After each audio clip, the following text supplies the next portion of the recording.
Hello, welcome to this week's Q&A where I answer all the questions that you emailed to me just by replying to my email newsletter. I don't really have any announcements this week except I just got the iPad mini in the mail as I was setting up to record this, so I'm really excited about that. I'm hoping to have that review up on Monday.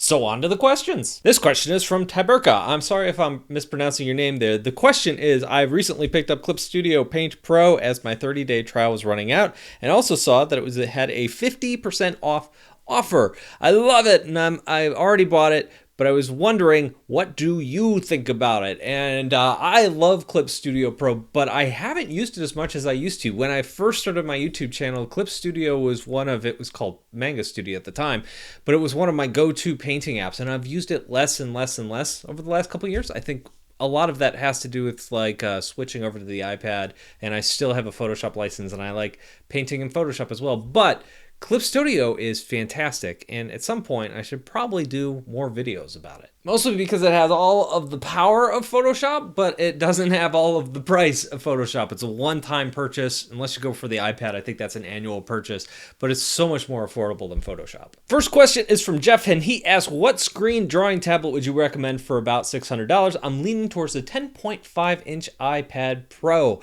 That's a good one. In fact, any of the iPads, including the brand new iPad Airs, are going to be a pretty good choice. And the iPads are definitely a good choice. The one thing that you do want to pay attention to is if you're thinking about this as a drawing tool, is you're going to have to add an extra $100 or $130, depending on which iPad you get, to get the Apple Pencil. So that's an additional cost that you're going to have to fork out for. The other thing you need to pay attention to is if you want a keyboard to go with that, or if you want some kind of cover, you can find inexpensive covers on Amazon.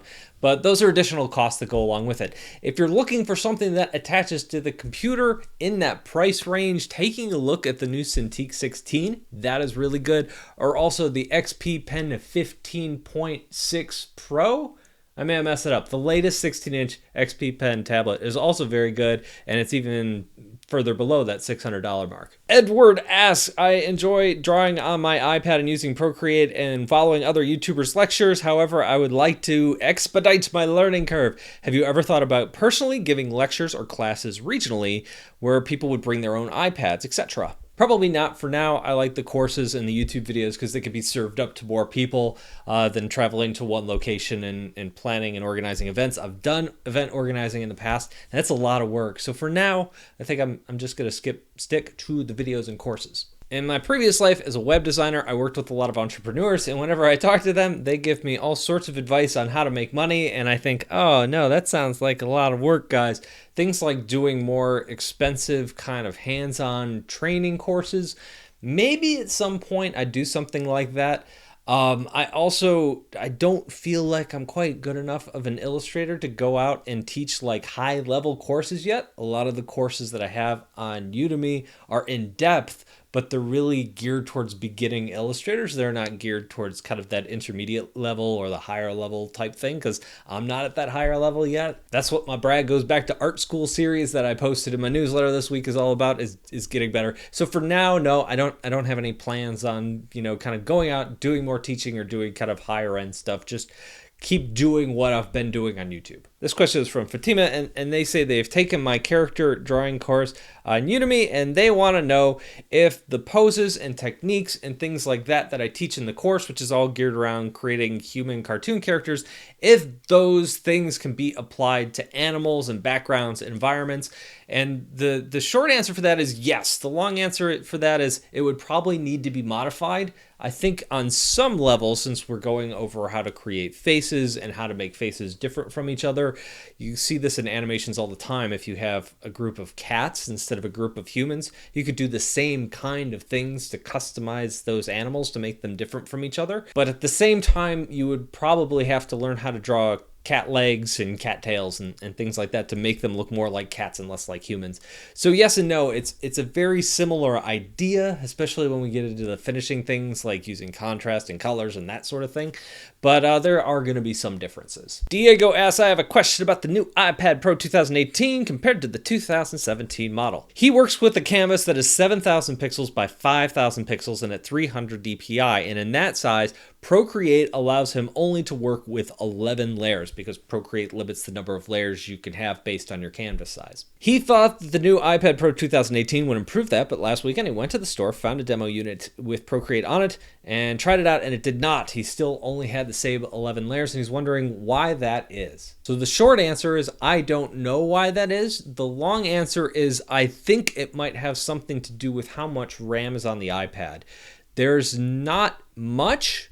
I'm going to put an asterisk by that. iOS doesn't need nearly as much RAM to run as say Windows or Mac OS needs. There's only about, I think, I'm going to mess this up. I want to say 3 gigabytes on the iPad Pro. Maybe it's 4 gigabytes. I know on the 12-inch one, if you get the highest end one with the biggest hard drive, you get an extra gigabyte of RAM. And my hunch is that the canvas size is tied to how much memory is on the device, how much RAM is on the device, and that's what's holding it back. And unfortunately, the new iPad mini and the new iPad Air both have the same amount of memory in them, so they're going to have the same problem. Steve asks, my question is pretty simple, but yet complicated. I just started drawing in Procreate, and I'm not very good at it yet, but I would like to know, how do I find my style? How do I find what I am good at? Oh, that's a big question. So your style kind of finds you, which isn't really a very satisfying answer. I got a more cartoony style because that's where I got comfortable drawing, and that's what I got good at drawing.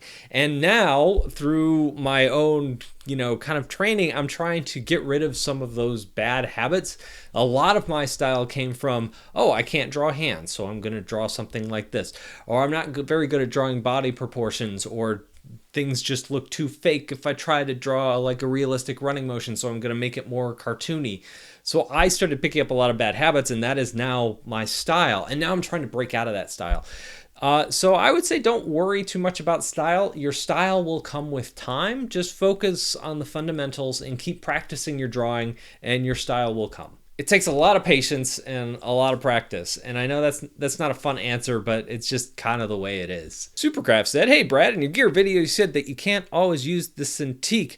I think that you should test tablets on your MacBook Pro and use your Cintiq Pro 24 with your iMac every day. Love your videos. Thanks. A lot of times what I do, especially in the fall, less so this time of year because there's not as much stuff to review, but I'll often be using 2 display tablets at a time. I know that when I was using the Cintiq 16 and the latest XP Pen 16-inch tablet, I was actually reviewing those at the same time and writing up my thoughts and testing with them. So I was actually testing them on 2 different computers at the same time. It's not a bad idea. I think I just like to test on the iMac. The other thing I like about the iMac is that it's faster, so if I'm painting in Photoshop, there's not as much lag. That's something that throws a lot of people off in my reviews, is that people will see brush lag and they'll think it's the tablet and say, oh, XP Pen has terrible lag, and it doesn't have lag. My computer is lagging, and therefore that's what you're seeing on the screen, because the tablet itself doesn't really create lag. But at any rate, yeah, I take the suggestion. It's a good suggestion. I think for me, I just like testing on the iMac. All right, so those are my questions for the week. If you have a question, let me know. Just reply to the email that sent you to this video in the first place. And if you aren't subscribed and you found this video somehow magically on the internet, there is a link down below where you can join my email list and get all the fun stuff in there. So thank you guys for watching, and I will see you in a couple of days.